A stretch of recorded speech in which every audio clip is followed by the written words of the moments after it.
Baik, selamat sore Pak. Perkenalkan, nama saya Priska Yasmiati Serli, NIM 1803030022,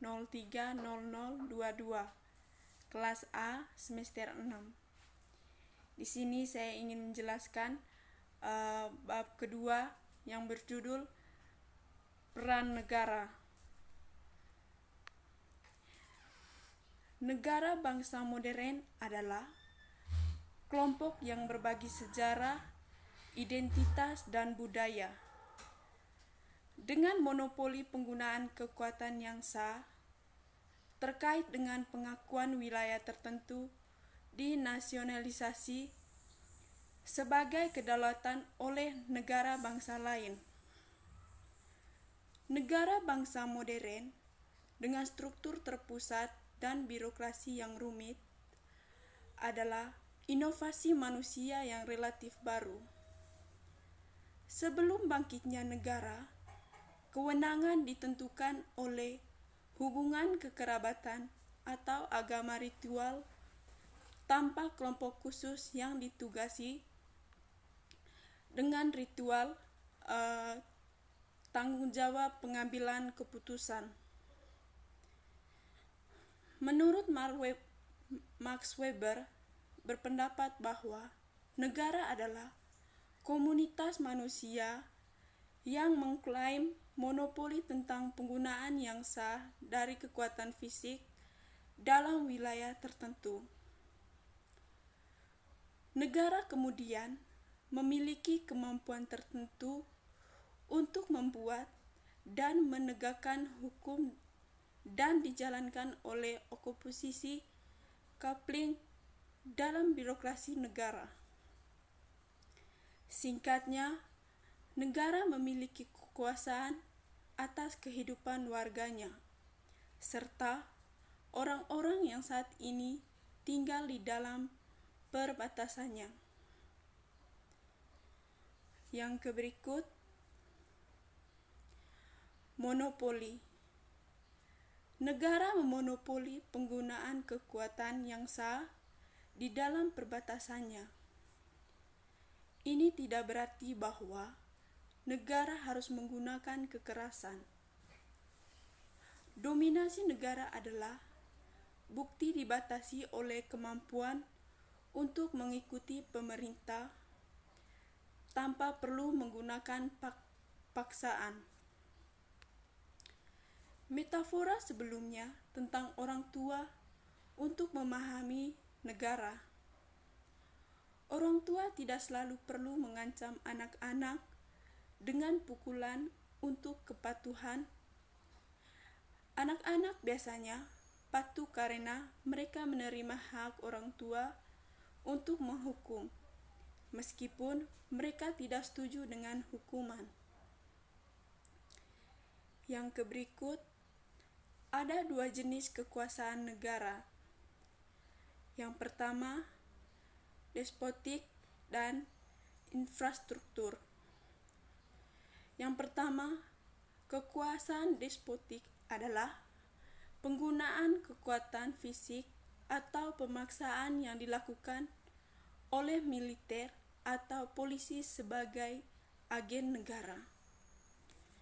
Yang kedua, kekuatan infrastruktur adalah kekuatan yang lebih modern dan mengacu pada kemampuan negara untuk mempengaruhi dan mengontrol bidang utama kehidupan.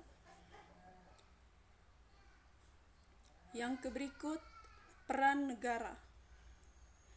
Negara adalah menggunakan kekuatan fisik konsisten dengan pandangan negara Weberian berpendapat bahwa hanya negara yang memutuskan siapa yang dapat menggunakan kekerasan, dalam keadaan apa, dan jenis kekuatan yang diperbolehkan negara. Tidak harus menggunakan kekerasan juga. Tidak monopoli berarti bahwa hanya negara yang dapat menggunakan kekerasan. Namun, hanya negara yang memutuskan kapan kekerasan diperbolehkan. Yang berikut membedakan bangsa dan negara. Konsep berbangsa dan bernegara seringkali membingungkan atau dianggap identik.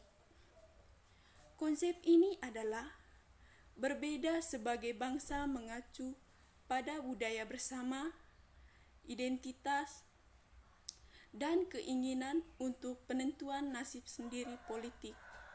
Sedangkan negara adalah badan hukum bangsa dan negara diakui sebagai negara bangsa karena ada rasa persatuan nasional di wilayah geografis berbeda yang dikendalikan oleh hukum yang diakui oleh negara bangsa lain.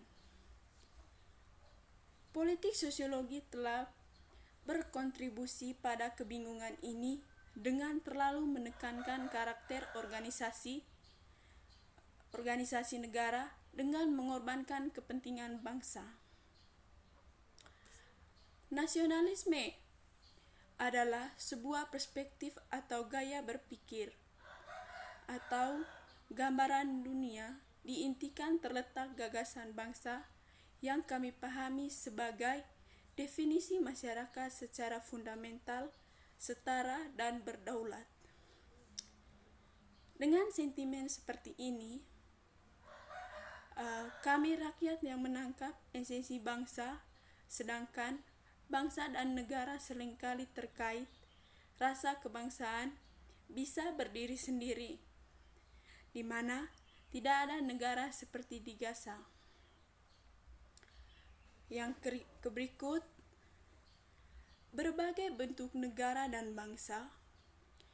Sosiologi politik mengenali beberapa bentuk negara bangsa yang berbeda. Analisis Tirli tentang Western Eropa menyarankan bahwa ketika warga memperebutkan pembuatan perang dan pembuatan negara, para pemimpin membuat sesi yang mengakibatkan perluasan kebebasan sipil dan praktik lain yang berkaitan dengan demokrasi. Baik, mungkin itu saja yang bisa saya jelaskan, Pak. Sekian dan terima kasih.